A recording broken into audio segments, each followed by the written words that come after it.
There comes a moment in every life when the world becomes unbearably loud, not because anything unusual is happening, but because the noise that has always been there suddenly becomes impossible to ignore. The hum of traffic, the vibration of notifications, the endless chatter of people filling silence with anything they can find. All of it blurs together into a kind of static that most mistake for life itself.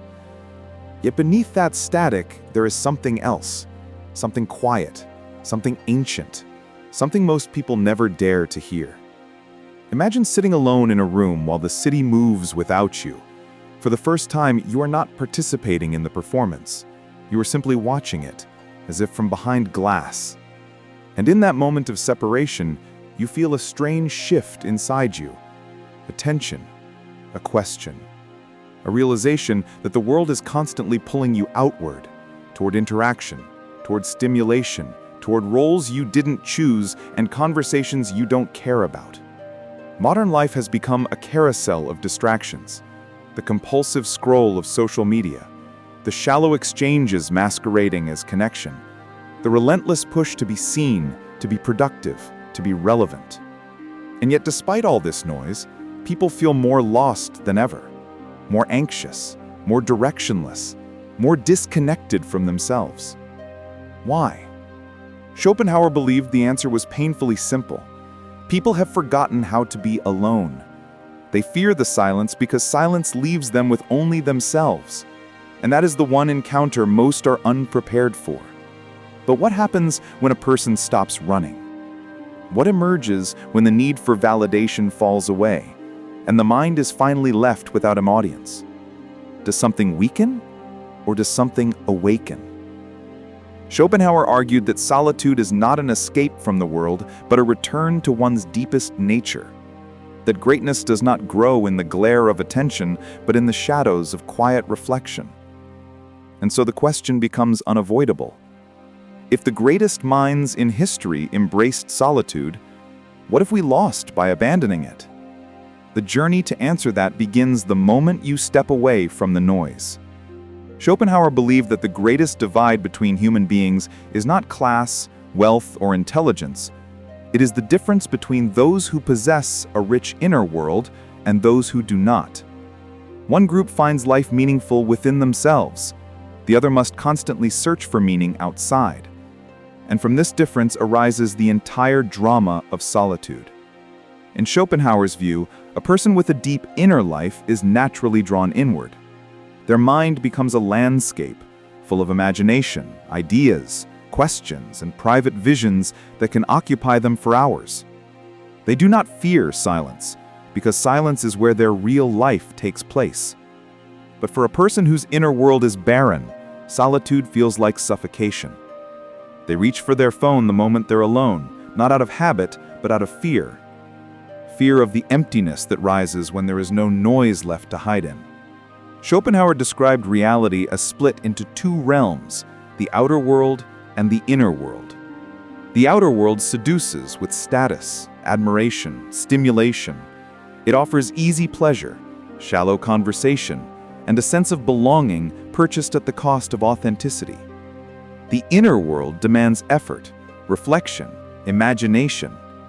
It offers no applause, no audience, only the possibility of becoming someone real. Most people build themselves from the outside in. They wait for approval before deciding who they are. They treat validation like oxygen and panic when it is taken away. But those capable of greatness build their identity from the inside out. They do not need crowds to feel alive. Their solitude is not a prison, but a workshop where the mind shapes itself. History's greatest creators understood this instinctively. The writer who closes the door and disappears into pages no one has read. The scientist alone with equations deep into the night. The philosopher wandering through forests, speaking only to his thoughts. These are not antisocial people. These are individuals whose inner worlds are too vast to be constantly interrupted. And this is why Schopenhauer declared, with almost brutal clarity, that a man can be himself so long as he is alone. It is a disturbing idea because it exposes a truth most avoid. We are so entangled in others' expectations that we barely know who we are without them. And if he was right, then an unsettling conclusion follows. If greatness requires solitude, then a society addicted to constant noise, instant communication, and endless distraction is not merely discouraging greatness, it is actively preventing it. Modern psychology is beginning to uncover something that ancient philosophers already understood. The mind does not grow in noise, it grows in silence. For decades, neuroscientists have tried to understand why certain individuals seem capable of extraordinary creativity, insight, and originality. And again, the same pattern emerges. Solitude is not merely a preference, it is a cognitive superpower. Studies show that when the mind is freed from distractions, an entirely different neural system activates, one that scientists call the default mode network. It is the brain's introspective engine, responsible for imagination, reflection, memory processing, and the ability to connect distant ideas. This is the mental space where breakthroughs are born. When people sit quietly without stimulation, the brain does not shut down. It lights up. It begins reorganizing thoughts, building narratives, and forming insights that were impossible to access while distracted. But in a world of constant noise, this system is rarely allowed to function. Social media floods the mind with dopamine spikes, pulling attention outward before it ever has a chance to turn inward. Notifications, conversations, and endless digital chatter fragment concentration into pieces. The result is a state where people can react, but cannot think. They can consume, but cannot create. Their inner world becomes a thin echo of whatever the outer world demands. This is why history's deepest thinkers instinctively withdrew from the crowd. Marcus Aurelius wrote entire philosophies during moments of isolation at the edges of battlefields. Leonardo da Vinci disappeared for days into his notebooks. Nietzsche walked alone through mountains for hours every day, letting silence sharpen his thoughts like a blade. Nikola Tesla spent nights alone in quiet hotel rooms, imagining inventions that reshaped the modern world. Their solitude wasn't an escape from people, it was an escape into themselves. Psychologically, this makes sense. Solitude enhances memory consolidation, allowing the brain to store and organize information with clarity. It strengthens emotional regulation, giving space to process feelings rather than drowning in them. It fuels creativity by forcing the mind to generate stimuli rather than passively absorbing it. In silence, the mind becomes both the canvas and the painter. And this loops back to Schopenhauer's insight. He believed the mind achieves its highest power when it stands alone, unpressured by society's expectations. Science now confirms it. The brain is at its most original, most alive, and most human when it is allowed to exist without interruption. The uncomfortable question is simple. If solitude is the birthplace of clarity, then what happens to a world that no longer tolerates silence? Perhaps the emptiness, the anxiety, and the strange numbness so many feel today are not signs of weakness, but symptoms of a mind that has forgotten how to breathe. Throughout history, solitude has not been an escape from greatness, it has been its birthplace. The pattern is so consistent, so undeniable, that it almost feels like a secret written into the code of human genius. Arthur Schopenhauer spent most of his life in obscurity, publishing works that his generation mostly ignored. He lived alone, wrote alone, and wandered European streets with only his thoughts for company. But it was in this isolation that his mind sharpened into one of the most influential philosophical forces of all time. The world did not recognize him while he was silent, but it was precisely the silence that made him powerful. Immanuel Kant crafted a life so structured, so solitary, that neighbors claimed they could set their clocks by his daily walk. His world was small, almost confined, yet from that space, a few rooms, a desk, a routine, he produced ideas that reshaped ethics, metaphysics, and the very boundaries of human understanding.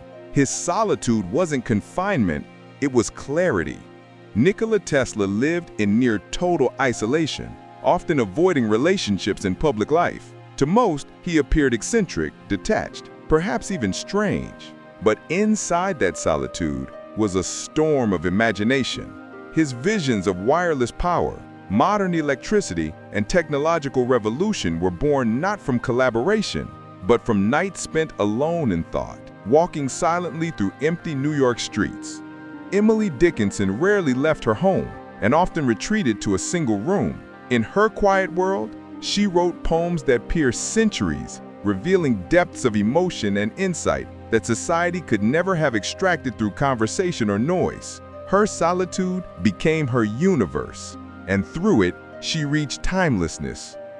And then there is Isaac Newton, who discovered the foundations of modern physics during a period of forced isolation. While the world grappled with plague and uncertainty, he withdrew into silence. There, in the stillness of his family home, he conceived the law of gravitation, a discovery that forever changed humanity's understanding of reality. These lives share a haunting truth. Society rarely celebrates genius during its solitude. Greatness looks unremarkable while it is forming. It looks like a quiet room, a closed door, a person working unseen. And yet, this is the paradox. The world worships extraordinary individuals, innovators, thinkers, visionaries, but despises the behavior required to become one. It mocks isolation, undervalues introspection, and fears the silence where true strength is born. Modern society treats solitude like a threat, not because silence is dangerous, but because a quiet mind is harder to influence. The war against solitude is not waged with force, it's waged with distraction. At every moment, 1,000 engineered stimuli compete for attention that once belonged to your own thoughts. The shift didn't happen because human beings evolved into weaker creatures. It happened because powerful systems discovered something far more profitable than your labor, your focus. If they can capture your attention, they can shape your desires, your emotions, your beliefs, and eventually the core of your identity. Dopamine has become the currency of modern control. Endless scrolling, flashing notifications, and algorithmic anticipation keep the brain in a loop of craving, consumption, and dependence. What feels like freedom is actually a behavioral script. What feels like entertainment is a neurological leash. The more stimulus the system provides, the less tolerance you develop for stillness. Silence begins to feel unbearable. Your inner world becomes foreign, even frightening. And that is the point. Surveillance capitalism thrives on predictability. Predictable people make predictable choices. To be predictable, you must be constantly observed, measured, and nudged. Solitude interrupts this flow. The moment you disconnect, truly disconnect, you return to a state that cannot be monitored or monetized. You think your own thoughts rather than what the feed has prepared for you. You reclaim the capacity to question, resist, and choose. That is unacceptable to systems that depend on your compliance. Social validation loops reinforce the pressure.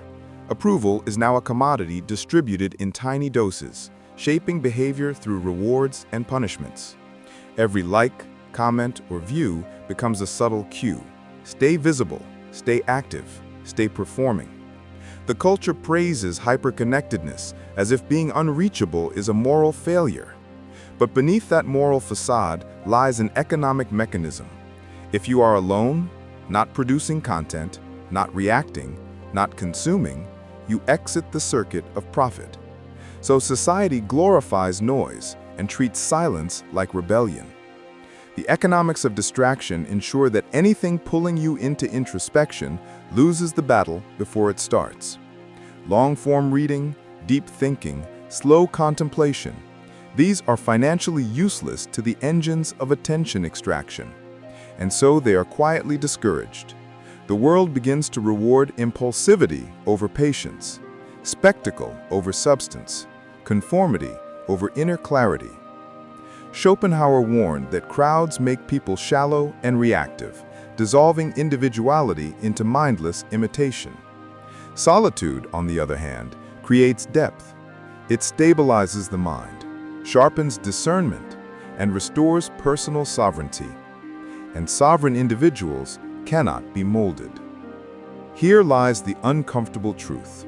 A person who learns to enjoy solitude becomes psychologically independent. An independent mind is immune to manufactured desires and engineered illusions. That is why the world fights so aggressively to keep you overstimulated.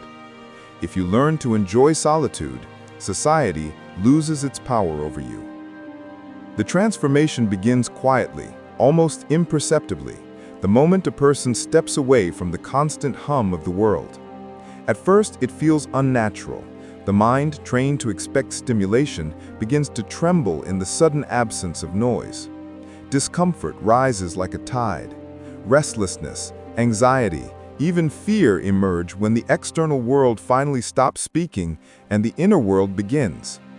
Many people mistake this discomfort for a flaw in themselves, but it is simply the withdrawal phase, the mind detoxing from the overstimulation it has grown dependent on. Once the noise fades, something far more challenging takes its place. This is the confrontation with the self. In solitude, the masks fall away. The unresolved emotions, buried insecurities, unspoken regrets, and long-avoided truths come forward, demanding acknowledgement. It is an uncomfortable reckoning, yet it is also the beginning of psychological liberation. Without this confrontation, a person remains a stranger to their own depths, living superficially, echoing the world rather than understanding themselves. But when a person faces this inner avalanche and chooses not to run, a reconstruction begins. Identity, once shaped by expectations and external validation, starts to form from within. The opinions of others lose their grip. Impulsive desires fade. A calmer clarity takes root. Thoughts become cleaner. Priorities simplify. The mind, no longer clouded by noise, begins to sharpen itself. From this clarity comes creativity and insight. Ideas rise from silence with a force that noise could never produce. The imagination, once scattered across distractions, becomes a focused beam. Solitude becomes a forge where intuition deepens, vision strengthens, and self-respect grows naturally. Emotional independence emerges not through defiance, but through understanding. The individual learns that peace is not given, it is built. As solitude becomes familiar, its gifts become undeniable. The person who once feared being alone begins to crave the depth it brings. Anxiety turns into stillness. Stillness becomes awareness. Awareness becomes mastery. The transformation is not about withdrawing from life, but about returning to it with a mind that is no longer fractured. Schopenhauer captured this metamorphosis with precision when he wrote that the person who seeks isolation is superior, not because he rejects the world, but because he has found the world inside himself. There comes a moment in every life when a person must choose what they truly want, not what they claim to want, not what society tells them to want, but what they are willing to sacrifice for. And that moment always arrives in silence, when no one is watching, when no applause can guide the decision, when comfort whispers one thing and destiny whispers another. The question is simple: do you want comfort or do you want greatness? Comfort is easy. It invites you to stay the same, to remain surrounded by noise, to be lulled into the warm anesthesia of constant distraction. But greatness demands something far more difficult. It requires that you step away from the crowd, away from validation, away from the endless performance of modern life, and return to the one place most people fear to enter: yourself. Solitude is not an escape from the world. It is the doorway back to your own mind, a sacred space where you can refine your thoughts, confront your truths, and strengthen the muscles of character that cannot grow in the presence of constant stimulation. In solitude, you are no longer shaped by society's noise. You begin to shape yourself. Every great individual throughout history understood this. They walked alone not because they were broken or outcast, but because they discovered that silence sharpens a human being into something society cannot mold. Solitude becomes the fire that burns away weakness, the lens that clarifies purpose, the forge where vision takes form. Schopenhauer captured the essence of this path with a haunting simplicity. The more intelligent you are, the more you seek solitude, not as a retreat, but as a return to depth, clarity, and an inner power the world cannot give and cannot take away. So now, the question echoes back to you. What could you become if you finally stopped running from yourself?